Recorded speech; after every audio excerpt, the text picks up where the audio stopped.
Bienvenue si vous nous rejoignez à l'instant. On est ensemble pendant une demi-heure pour l'invité du 8h30 sur France Info, la radio, et sur France Info, Canal 27.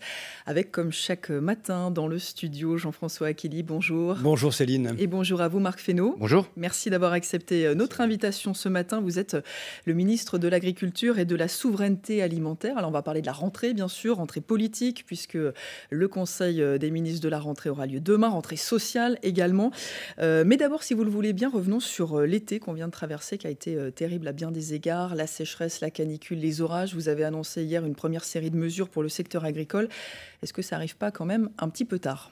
Par nature, non, puisque pour ce qui est du court terme et la gestion de crise, il faut qu'on soit au moment où on peut distinguer ce que sont les effets de la crise pour essayer de répondre. Donc c'est une première série de mesures. Je rappelle qu'on parle de production qui, pour un certain nombre d'entre elles, n'ont pas été encore récoltées. Je pense au maïs, je pense au tournesol. On sait déjà que ça va être en baisse. On sait qu'on va avoir des difficultés, donc c'est pour ça qu'on a un premier train de mesures. Et puis on verra à l'automne, une fois que la saison sera terminée, pour compléter éventuellement les dispositifs qu'il faudra. Quelle est la difficulté principale ? Elle est liée à l'élevage. Pourquoi ? Parce que les éleveurs, généralement, mobilisent plutôt les fourrages ou mobilisent plutôt les prairies ou le maïs qu'ils produisent eux-mêmes. Or, on a une production de maïs qui est plus faible.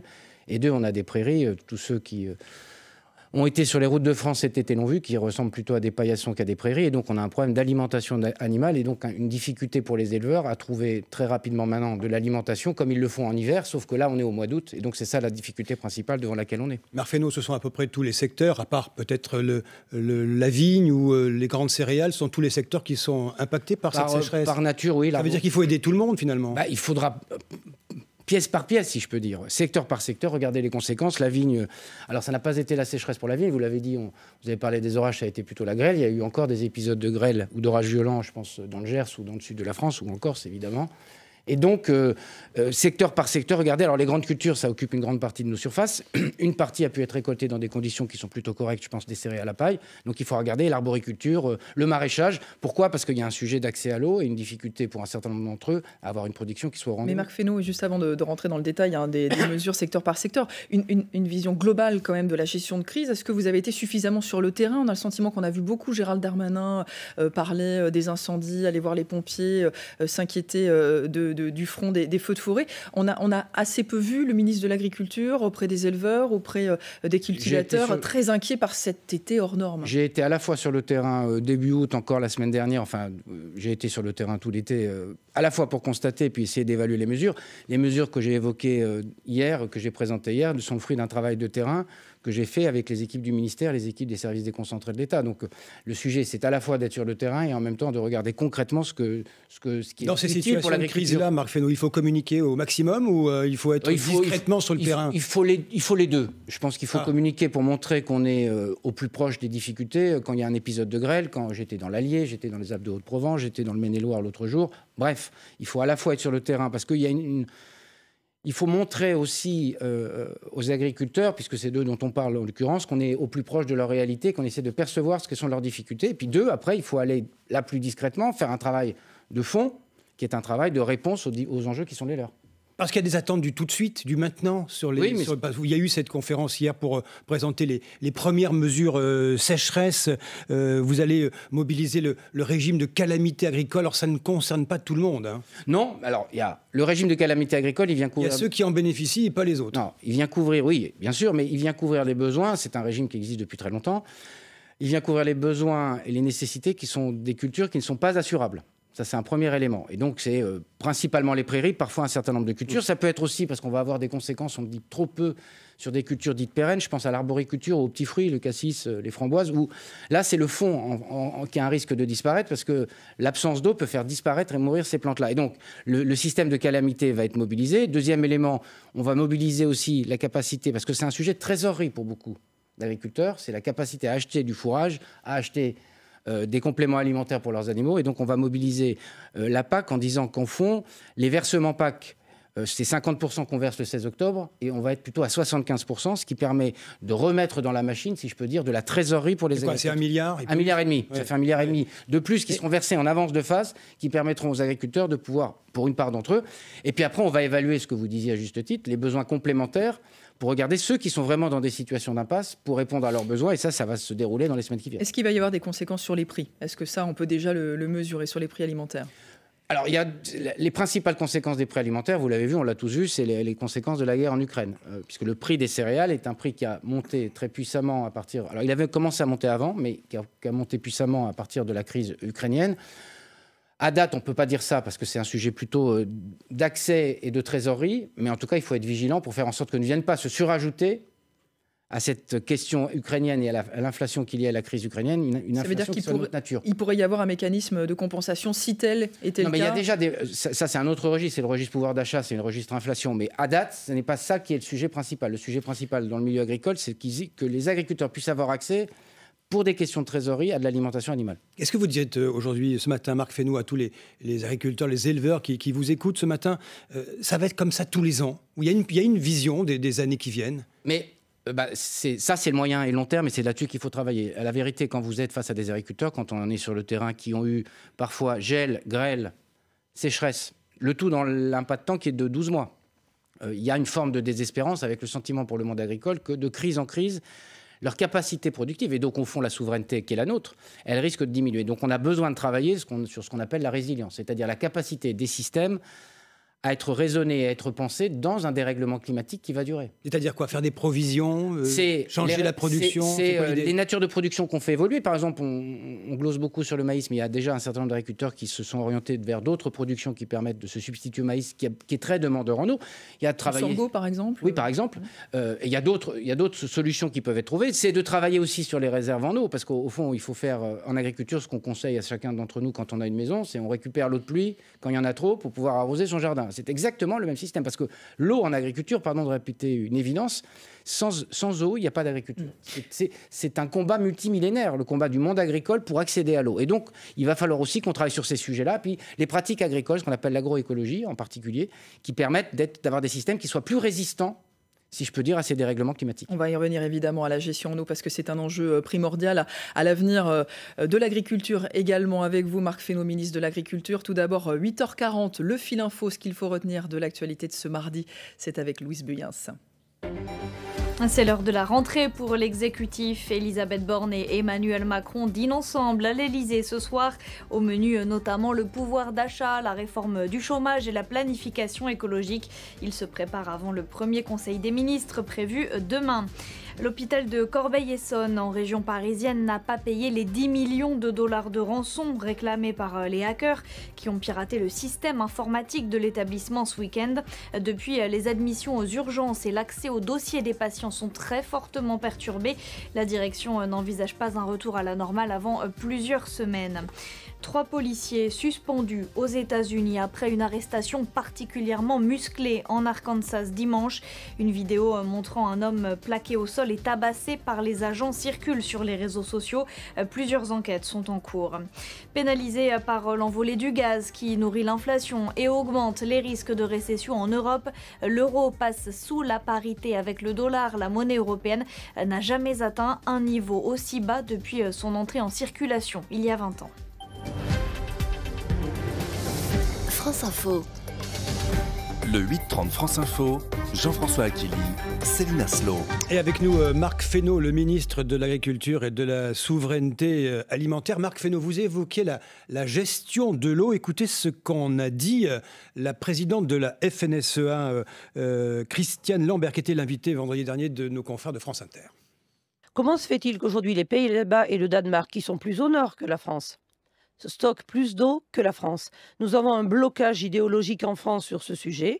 On a besoin d'eau aujourd'hui. Tous les pays qui tiennent leur agriculture ont stocké plus d'eau que nous. En France, nous n'utilisons que 1,7% de l'eau de pluie qui tombe du ciel. C'est plus de 20% en Espagne. Face à une eau plus rare, il faut une gestion plus intelligente et une irrigation de résilience. Marc Fesneau, donc blocage idéologique, nous explique Christiane Lambert. Les écologistes sont hostiles à l'idée de stocker l'eau pour l'agriculture. Oui, alors après, il faut simplement regarder la réalité des choses. Je le disais tout à l'heure, sans eau, il n'y a pas d'agriculture. Ce qu'on mange, c'est de l'eau. Quand vous mangez une salade, quand vous mangez des tomates, quand vous mangez... Enfin, bref, on peut multiplier les produits. C'est 90-95% d'eau. Donc il y a besoin d'eau pour faire pousser. Pardon d'avoir répété cette évidence. 2, vous regardez un certain nombre de régions, j'étais donc dans les Alpes de Haute-Provence au début août. S'il n'y avait pas un certain nombre de réserves en eau, je pense au barrage de Serpenson et autres qui avaient été créés il y a certaines années, il y a des dizaines d'années, on se retrouverait dans la situation d'être en pénurie. Nous sommes en retard. Sans doute, nous étions d'un pays d'un climat tempéré, donc des régions type Provence-Alpes-Côte d'Azur avaient développé à l'époque, parce qu'ils avaient déjà cette conscience de risque méditerranéen, au sens de risque de sécheresse, qu'il y avait une difficulté. Mais étant un climat plutôt tempéré, nous n'étions pas à penser l'eau comme une denrée rare et une denrée à réguler. Donc vous allez enclencher, j'imagine. Oui, alors... C'est pas complètement nouveau parce que, pardon de vous dire qu'on a travaillé, mon prédécesseur Julien Denormandie avait beaucoup travaillé ce qu'on appelait le Varenne de l'eau, qui visait à développer 3 axes. Le premier, le système assurantiel, peut-être qu'on y reviendra. Le deuxième, c'était le changement des pratiques. Et le troisième, c'est la création de réserves en eau. Pourquoi ? Parce qu'en gros, le volume d'eau qui tombe chaque année est le même. La difficulté, c'est que cette eau ne tombe pas de façon régulière. En gros, vous aviez, dans un département comme le mien... Oui, dans un département comme le mien, vous aviez en gros 600 mm d'eau qui tombait chaque année. Et on pouvait presque diviser par 12, c'était à peu près le volume qui tombait tous les mois. Sauf que, par exemple, dans mon département, il est tombé une dizaine de millimètres d'eau depuis le 15 juin. Donc on a besoin, et donc à la fin, il y aura 600 mm. Et donc il y a besoin, quand il y a trop d'eau, de pouvoir la stocker pour pouvoir la pour pouvoir la restituer quand il y aura des périodes de pénurie. Vous savez, Marc Fesneau, toutes les critiques qui sont faites à l'encontre des réserves d'eau qui pourraient, selon les écologistes, favoriser la sécheresse parce que ça empêche l'eau de s'infiltrer dans les sols, parce que ça favorise l'évaporation, parce que ça confisque aussi une denrée commune à des fins particulières. Alors certes, pour faire pousser de l'aliment, mais des plantes et donc favoriser l'alimentation. Mais en tout cas, il y a un choix qui est fait et qui est une forme de confiscation, disent les opposants, à ces réserves d'eau. J'inviterai... Vous répondre à ça. Pardon, je vous ai un peu coupé, mais premier élément, regardons ce que font les autres pays européens. La présidente Lambert a raison de le dire. Dans beaucoup de pays européens, on travaille sur les questions d'eau sans dogmatisme, en essayant d'avancer sur le sujet. Deuxième élément, la souveraineté alimentaire, c'est un bien commun. La capacité qu'on a à se nourrir, c'est un bien commun. Donc quand les agriculteurs prennent de l'eau, c'est pas pour eux, c'est pour alimenter des végétaux en eau pour qu'ils puissent pousser. Est-ce qu'on pourrait, en contrepartie, imaginer qu'on favorise des cultures qui soient moins gourmandes? Mais c'est ce que je suis en train de vous dire. On fait les deux. Mais il y a des sujets, quand vous avez 4 mois sans eau du tout, et c'est ce qui s'est passé cet été, c'est sans eau, plus des épisodes caniculaires, ce qui fait du stress hydrique encore plus fort pour les plantes. Et bien tout ça, s'il n'y a pas d'eau, à la fin, il n'y a pas de production agricole. Donc il faut simplement se le dire, et il faut... L'eau qui rentre dans les nappes, c'est l'eau quand elle tombe tranquillement, si je peux dire. Quand il tombe 100 mm, comme il est arrivé, y compris dans des territoires qui n'y étaient pas habitués, en une demi-journée, cette eau-là, elle file directement à la mer. Donc cette eau-là, elle ne vient pas remplir les nappes. Donc il faut prélever ce que sont les éclats d'eau, ce qu'on appelle les éclats d'eau, les excès d'eau, qui viennent désormais parce qu'on a une arythmie de la pluviométrie, et une pluviométrie qui est... Moi, je suis dans un département, la région Centre-Val de Loire, les Pays de Loire qui sont à côté. Vous avez maintenant des pluviométries dans une journée que nous ne connaissions pas. Donc ça veut dire que dans tous les départements, il faut favoriser la construction de ces réserves d'eau. Il faut combiner les choses. J'essaie de ne pas répondre au dogmatisme par le dogmatisme. Il faut combiner les choses, des changements de pratique, des changements d'assolement.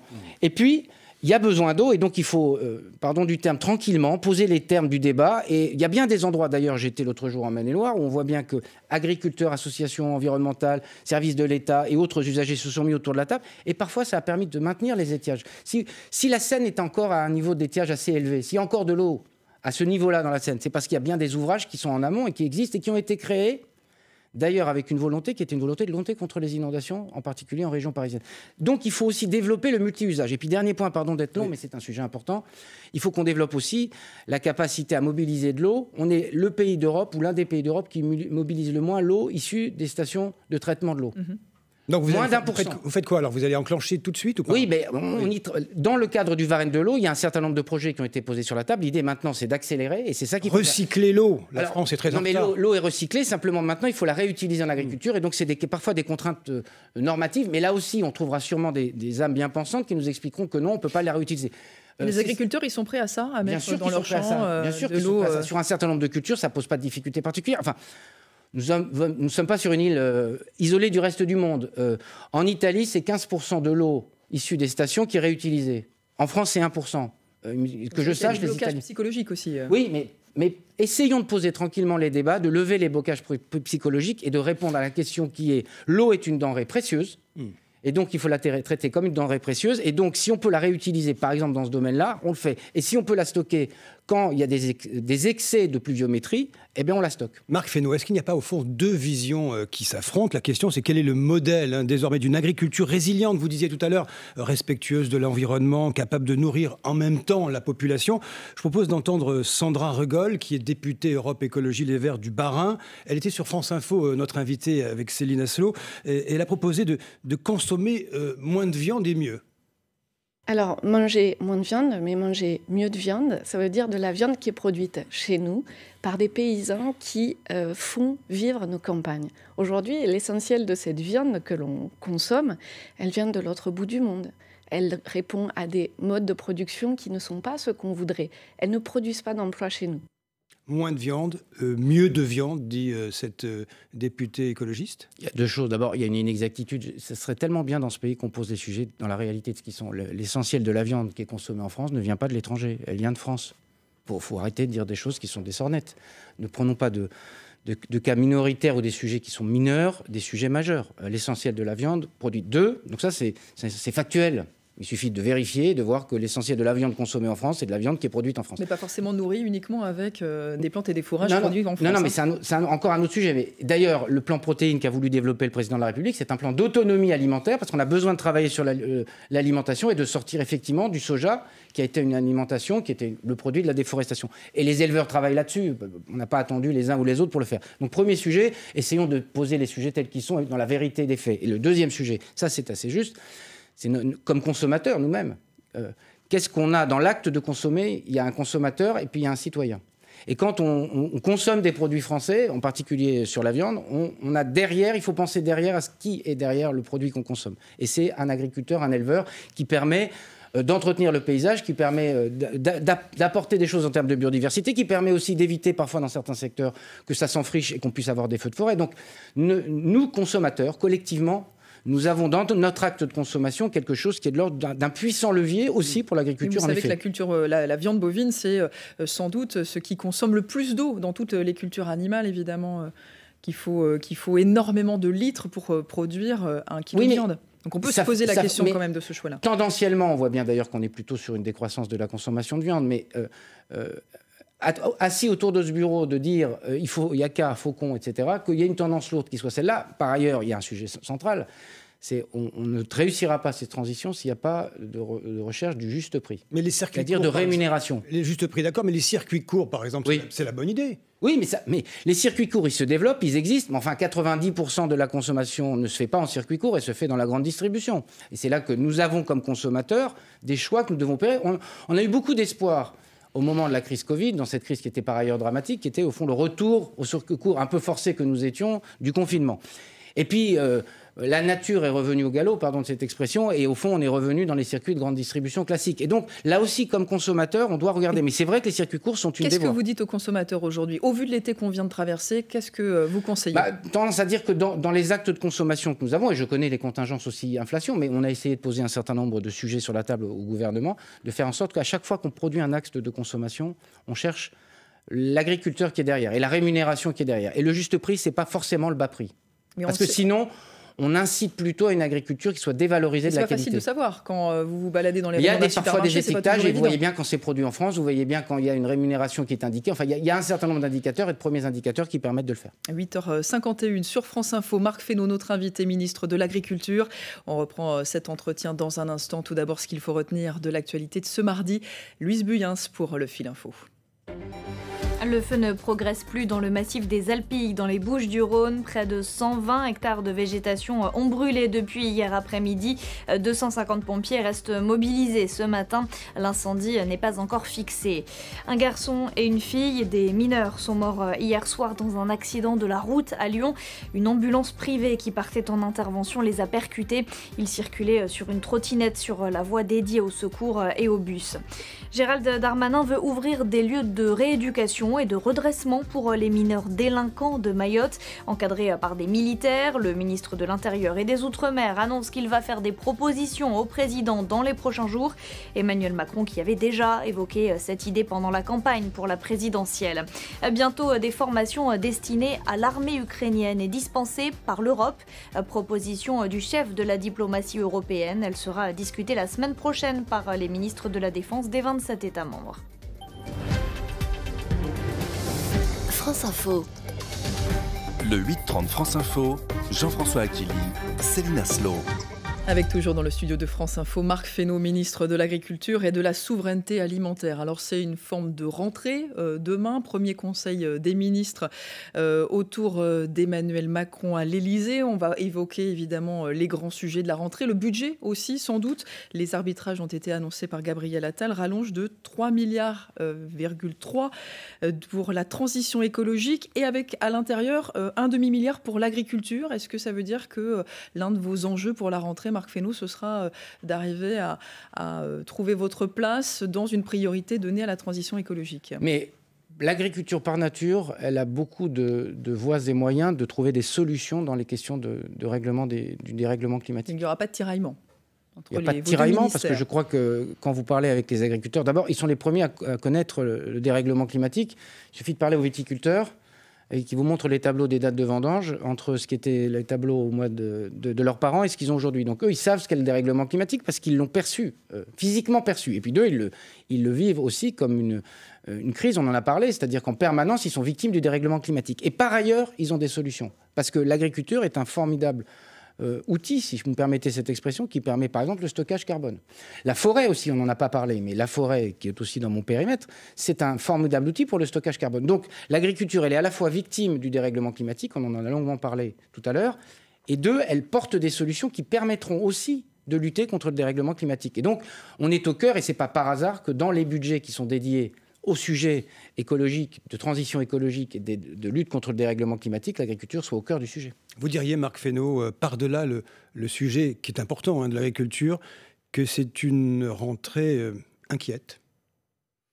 C'est une rentrée, oui. Écoutez, quand on regarde ce qu'est le monde actuellement, c'est inquiétant pour plusieurs motifs. D'abord, la crise ukrainienne. C'est un peu le climat qui sous-tend ce Conseil des ministres qui... Oui.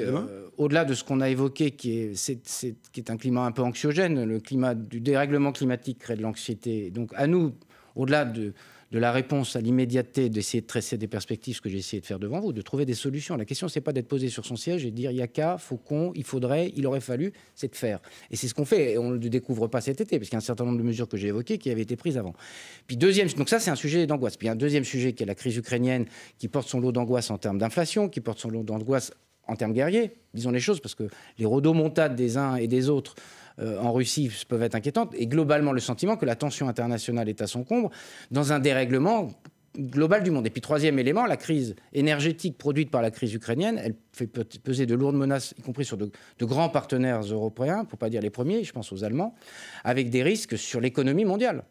Et donc et l'économie européenne. Donc évidemment, mais la question n'est pas forcément pour nous, quand vous êtes responsable politique, de décrire la situation. La question, c'est d'essayer de trouver des solutions, ce qu'on a fait dans le premier collectif. Mais est-ce qu'on ne risque pas d'oublier très rapidement, justement, avec toutes ces priorités, toutes ces sources d'inquiétude, ce qui s'est passé cet été, qu'on attende finalement l'été prochain, la prochaine sécheresse, les prochains incendies? C'est pour ça qu'il faut... En disant l'hiver arrive, on va être tranquille, on aura du répit. Oui, et dès qu'il a plu, on aura réglé le problème, ce qui n'est pas le cas, la vérité. Vous disiez tout à l'heure, l'actualité chaude et puis le travail qu'il faut faire... de façon plus discrète. C'est pour ça qu'il faut aussi manier les deux. Parce qu'à un moment, moi, je n'oublie pas et je n'oublierai pas ce qu'on a vécu cet été.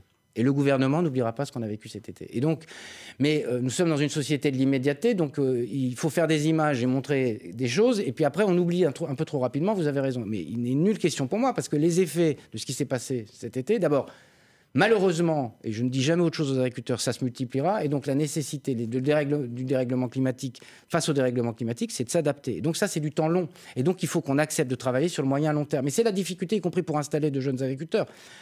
On est sur plusieurs générations qui vont subir le dérèglement climatique, en agriculture comme dans d'autres domaines. Et donc notre responsabilité, c'est de préparer le terrain pour faire en sorte que, dans une ou deux générations, on ait essayé de résoudre ce problème-là, mais dans l'intervalle, il faut aussi s'adapter. Donc, c'est les deux pieds sur lesquels il faut travailler. Marc Fesneau, vous fûtes ministre des Relations avec le Parlement. Ce qui se passe dans l'hémicycle, avec les oppositions, qu'elles soient NUP ou RN, il n'y a pas de dialogue possible. Je sais qu'il y a cette initiative Renaissance de vouloir préparer en amont, co-construire, supprimer des amendements, raccourcir, non pas des circuits courts, mais raccourcir le débat parlementaire. Ça ne marchera pas, cette histoire. Mais je l'ai dit le lendemain des élections législatives, c'est la responsabilité de chacun. Nous gouvernons. Nous sommes en situation de responsabilité. Donc notre responsabilité, c'est de pouvoir réformer de pouvoir légiférer. Parfois, il n'y a pas besoin d'ailleurs de légiférer, on peut avancer sans légiférer. On est un pays qui adore légiférer pour avancer. On peut aussi faire des tas de choses sans avoir besoin de produire de la loi. C'est un pays qui est un peu malade de sa propension à essayer de régler en permanence les sujets par la loi, quand bien des pays, vous regarderez le nombre de lois qui sont votées dans d'autres pays. Bon, mais ceci étant, il faut voter des lois, il faut voter des lois budgétaires. Nous, c'est pas la question d'être prêt à dialoguer, on est prêt à avancer, on est prêt à réformer, on est prêt à résoudre les problèmes des Français, parce que les Français nous regardent. Tous les députés, qui ont été élus au mois de juin, ils ont une responsabilité, c'est de résoudre les problèmes des Français. Pas d'organiser les querelles et pas d'organiser son précaré pour les élections qui viendront. Et donc, nous, on est prêts à travailler et à réformer. Est-ce que d'autres le sont? On verra bien. Cet été, un certain nombre ont plutôt montré des signes qui ne sont pas des signes d'ailleurs de collusion, simplement des signes républicains. On travaille, oui, mais parfois certains se sont abstenus côté gauche aussi. C'est la capacité parfois à s'extraire en disant quel est l'intérêt général au-delà de mon intérêt politique immédiat ou particulier. Là aussi, il faudrait qu'on sorte du temps court pour penser le temps long. Quand on est sur les sujets qu'on a évoqués, la question de la transition écologique, les questions de grands dérèglements géopolitiques, vous ne croyez pas qu'on pourrait le faire? Et quand vous regardez les partenaires européens ou d'autres pays à l'extérieur de l'Union européenne, c'est ce qu'on fait quand on se croit ou on s'estime responsable. On termine sur une main tendue. Alors, oui, mais bien ça. Jean-François Aquili, qui me connaît depuis longtemps, sait que depuis longtemps, c'est ce que je pense. Donc je n'ai pas changé de pied. Après, la main tendue, il faut qu'il y ait deux mains. Et il faut qu'il y en ait une pour la saisir. Après, les Français seront juges. À la vérité, c'est ça ce qui se passera. Merci beaucoup, Marc Fesneau, d'avoir accepté notre invitation ce matin, ministre de l'Agriculture et de la Souveraineté alimentaire. Merci à vous, Jean-François Aquili. On se retrouve demain. Et en attendant, restez avec nous, bien sûr, sur France Info.